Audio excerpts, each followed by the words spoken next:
Muy buenas a todos. Sí que hoy vamos a hablar del síndrome de la cabaña, que seguramente muchos de vosotros hayáis escuchado en los medios de comunicación, bien la radio, la televisión o en algún periódico.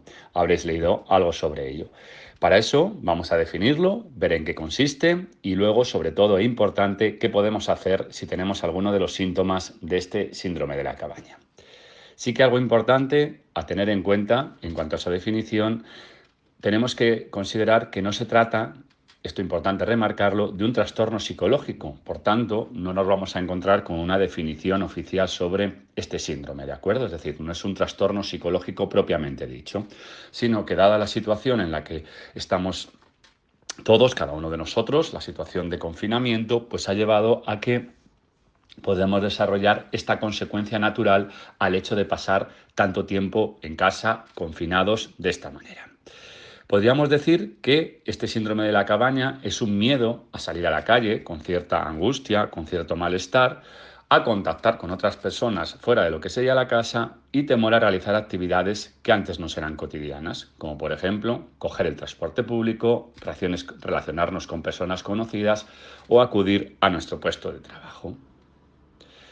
Vamos a encontrarnos con esta definición y también con una serie de características. Un síndrome de la cabaña, vamos a ver que es un instinto de supervivencia que tenemos en los seres humanos. Lógicamente nos adaptamos a la situación que nos toca vivir. Al vivir confinados, este instinto de supervivencia nos puede llevar a experimentar este síndrome de la cabaña, que puede ser, por un lado, de confort, seguridad y tranquilidad en las actividades en casa, y la compaginamos con el lado opuesto, por decirlo de alguna manera, con ansiedad, evitación e irritabilidad por el hecho de pensar en salir a la calle o retomar la vida antes del confinamiento.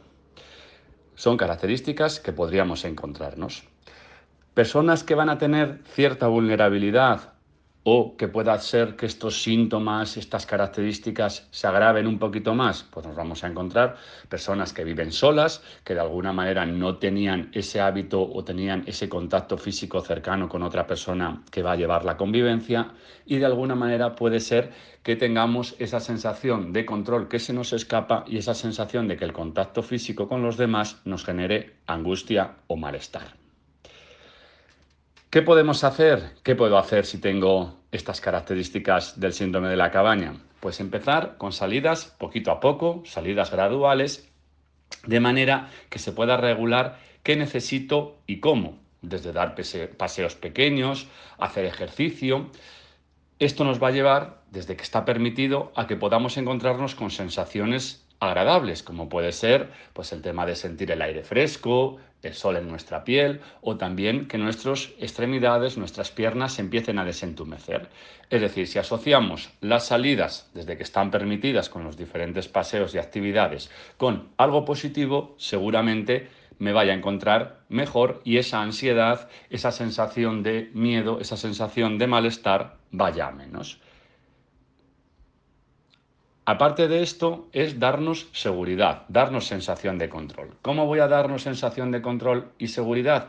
Pues lógicamente informándonos con lo que sería lo que dicen los protocolos y los sanitarios que tienen conocimiento respecto a este tema. Por eso es importante seguir sus orientaciones, como podría ser el distanciamiento social, el uso de mascarilla, la higiene con el lavado de manos. Este tipo de pautas nos van a hacer y nos van a dar sensación de seguridad y de control y, por lo tanto, llevar a cabo que estos síntomas, esta sintomatología de ansiedad o de miedo vaya a menos.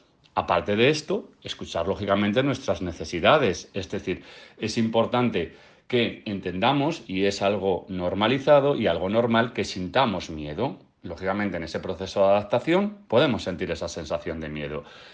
Es algo que es normal y también es normal que queramos afrontarlo o superarlo. Por eso nos podemos apoyar tanto en los consejos, orientaciones de los profesionales como en esas salidas graduales.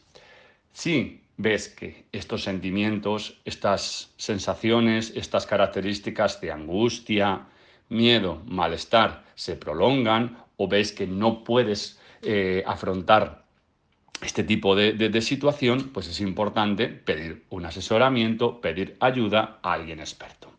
¿De acuerdo? Pues sí que es importante que tengamos claro la definición del síndrome, qué características conlleva y sobre todo qué puedo hacer para ir a afrontarlo poquito a poco.